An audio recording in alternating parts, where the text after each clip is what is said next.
Brauzeringizda Faringo Plus saytini oching. Bu yerda ochiq ma'lumotlar bo'limidagi farmakonazorat qismiga o'tamiz. Sayt ochilgandan so'ng reaksiya haqida xabar yuborish tugmasini bosing. Yagona identifikatsiya tizimi orqali yoki parol bilan elektron identifikatsiyadan o'ting. U yerda tibbiy xodim, bemor yoki ishlab chiqaruvchi tomonidan xabar yuborish tugmalari paydo bo'ladi. U yerdan tibbiy xodim tugmasini bosing. Kirganingizdan so'ng yangi xabar yaratish tugmasini bosing va xabar yuborishni boshlaymiz. Birinchi xabar haqida ma'lumot bo'limi bo'lib, u yerda quyidagi ma'lumotlarni to'ldirish lozim. Birinchi xabar turi, ikkinchi ma'lumot olingan manba, uchinchi qo'shimcha ma'lumotlar. Bu joyda shoshilinch xabar bo'lsa, uni belgilab qo'yish lozim.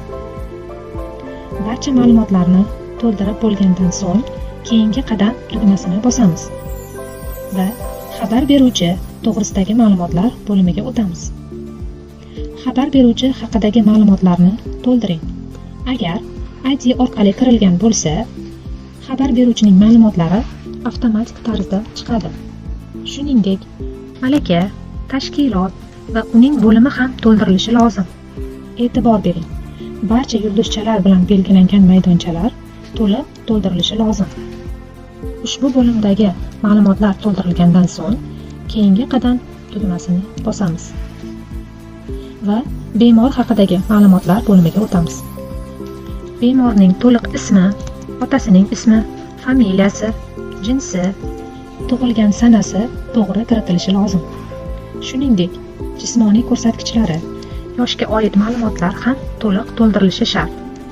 Agar o'lim holati kuzatilgan bo'lsa, o'lim tasdiqlandi tugmasini bosish zarur hisoblanadi. Agar nojo'ya reaksiya klinik tadqiqot o'tkazilishi jarayonida kuzatilgan bo'lsa, ushbu bo'limda qo'shimcha ma'lumot qismidagi tadqiqot o'tkazish jarayonida kuzatilgan nojo'ya reaksiyalar to'g'risidagi ma'lumotlarni qamrab olgan. Ushbu bo'limdagi barcha ma'lumotlar to'ldirilgandan so'ng keyingi qadam tugmasini bosamiz va voqea tavsifi bo'limiga o'tamiz. Ushbu bo'limda nojo'ya reaksiya kuzatilgandagi umumiy holatlar to'g'risidagi ma'lumotlarni qamrab oladi. Barcha ma'lumotlar to'ldirilgandan so'ng keyingi qadam tugmasini bosamiz va kasallik tarixi bo'limiga o'tamiz. Ushbu bo'limda bemorning ilgari kuzatilgan kasalliklari to'g'risidagi ma'lumotlarni to'ldirish bo'limi hisoblanadi.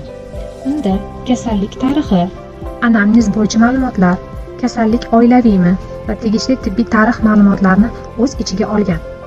Bemorning kasallik tarixi bo'yicha barcha ma'lumotlari to'ldirilgandan so'ng keyingi qadam tugmasini bosamiz va nojo'ya reaksiya bo'limiga o'tamiz. Ushbu bo'limda dori vositasi bilan kuzatilgan nojo'ya reaksiya to'g'risidagi ma'lumotlarni to'ldirish bo'limi bo'lib, qanday nojo'ya reaksiya kuzatilgan, xabar beruvchining nojo'ya reaksiyaga tavsifi, nojo'ya reaksiyaning boshlanishi va tugash sanasi, davomiyligi, bemorning hozirgi holati to'g'risidagi ma'lumotlarni o'z ichiga olgan. Ushbu ma'lumotlar aniq va to'g'ri to'ldirilgandan so'ng keyingi qadam tugmasini bosamiz va dori vositasi bo'limiga o'tamiz. Ushbu bo'limda bemorda aniqlangan nojo'ya reaksiya qaysi dori vositasidan kuzatilganligi to'g'risidagi ma'lumotlarni o'z ichiga olgan. Faqat dori vositasining nomini topib qo'yish yetarli hisoblanadi. Dori vositasining nomi tanlansa, uning dori shakli, dozasi, xalqaro patentlanmagan nomi va ishlab chiqarilgan davlati to'ldirilish avtomatik tarzda kelib chiqadi. Seriya raqamini to'ldirish majburiy hisoblanadi. Agar bemorda vaksinadan nojo'ya reaksiya kuzatilgan bo'lsa, u holda dori vositasi vaksina hisoblanadi tugmasini bosish lozim. Ushbu bo'limdagi barcha ma'lumotlar aniq va to'g'ri to'ldirilgandan so'ng yuqori o'ng burchakda ma'lumotlarni saqlash tugmasini bosamiz va barcha ma'lumotlar to'ldirilgan bo'lsa, yana tekshirish imkoni bo'ladi. Tekshirib olgandan so'ng yuborish tugmasi bosiladi va xabar yuborish muvaffaqiyatli yakunlanadi.